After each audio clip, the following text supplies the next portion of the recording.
The Bound Princess by Laurence Housman. Part 2. The Galloping Plough. Noodle went on many miles till he came near to a rich man's farm. Though it was the middle of winter, all the fields showed crops of corn.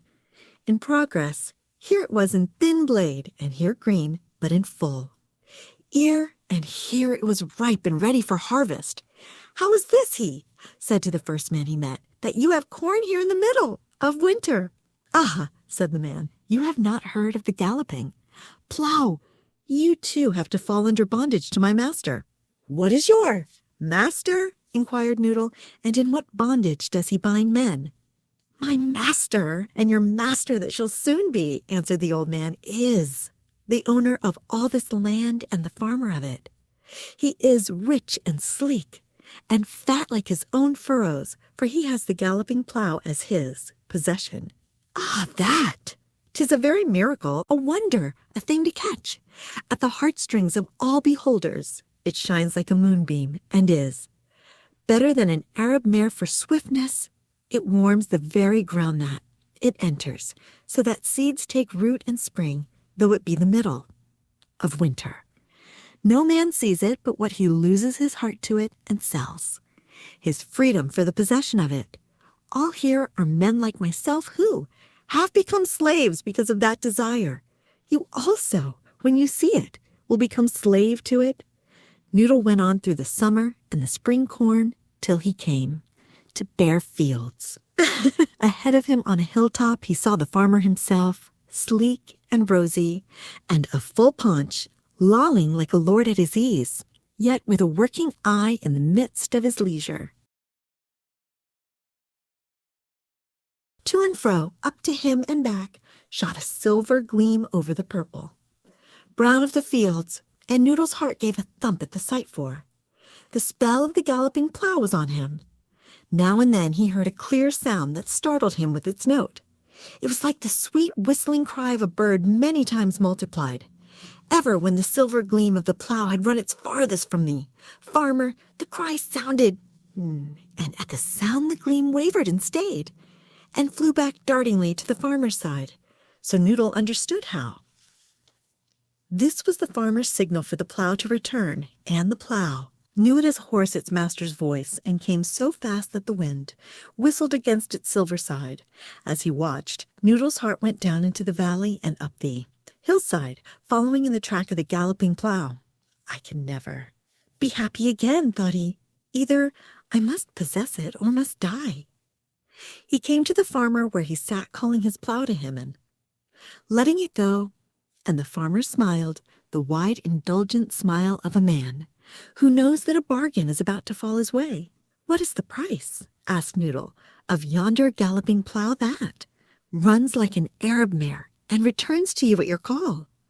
Said the farmer, "A year's service, and if the plough will follow you, it is yours. If not, then you must be my bondman until you die." Noodle looked once the way of the galloping plough, and his heart flapped at his side like a sail which the wind drops and lets go. And he had no thought or will left in him but to be where the galloping plough was. So he closed hands on the bargain to be the farmer's servant either for a year or for his whole life. For a year he worked upon the farm, and all the while plotted how he might win the galloping plough to himself. The farmer kept no watch upon it, nor put it under lock and key, for the plough recognized no voice but his own, nor went nor came save at his bidding. In the night, Noodle would go down to the shed or field where it lay, and whistle to it, trying to put forth notes of the same magical power as those which came through the farmer's lips. But no sound that came from his lips ever stroked life into its silver sides. The year was nearly run out, and Noodle was in despair. Then he remembered the firestone ring, the sweetener. "Maybe," said he, "since it changes to sweetness whatever I eat and drink, it will sweeten my voice also, so that the plough will obey." So he put the ring between his lips and whistled, and at the sound his heart turned. A somersault for joy, for he felt that out of his mouth the farmer's. Magic had been overtopped and conquered. The galloping plough stirred faintly from the furrow where it lay, breaking the ground and marring its smooth course. Then it shook its head slowly and returned impassively to rest. In the morning the farmer came and saw the broken earth close under the plough's nose. Noodle, hiding among the corn hard by, heard him say, "What hast thou heard in the night, O my moonbeam, my miracle, that thy lily foot has trodden up the ground? Hast thou forgotten whose hand feeds thee, whose corn it is thou lovest, whose heart's care also cherishes thee?" The farmer went away, and presently came back bearing a bowl of corn, and Noodle saw the plough lift its head to its master's palm and feed, like a horse on the grain. Then Noodle, gay of heart, waited till it was night, and surely his time was short, for on the morrow his wages were to be paid, and the plough was to be his, or else he was to be the farmer's bondservant for the rest of his life. He took with him 3 handfuls of corn, and went down to where the plough stood waiting by the furrow. Shaping his lips to the ring, he whistled gently like a lover, and immediately the plough stirred, and lifted up its head as if to look at him. "Oh, my moonbeam, my miracle," whispered Noodle, "wilt thou not come to the one that feeds thee?"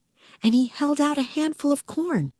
But the plough gave no regard to him or his grain. Slowly it moved away from him back into the furrow.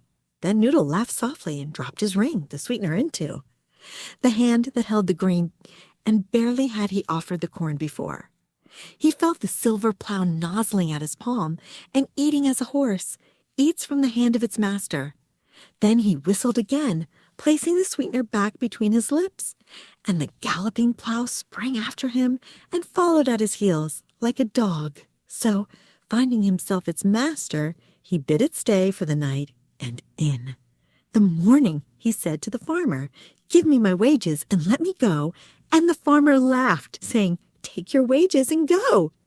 Then Noodle took off his ring, the sweetener, and laid it between his lips and blew through it, and up like a moonbeam and like an Arab mare sprang the galloping plough at his call. So he leaped upon its back, crying, "Carry me away out of this land, O thou moonbeam, and miracle of beauty, and never slacken nor stay except I bid thee."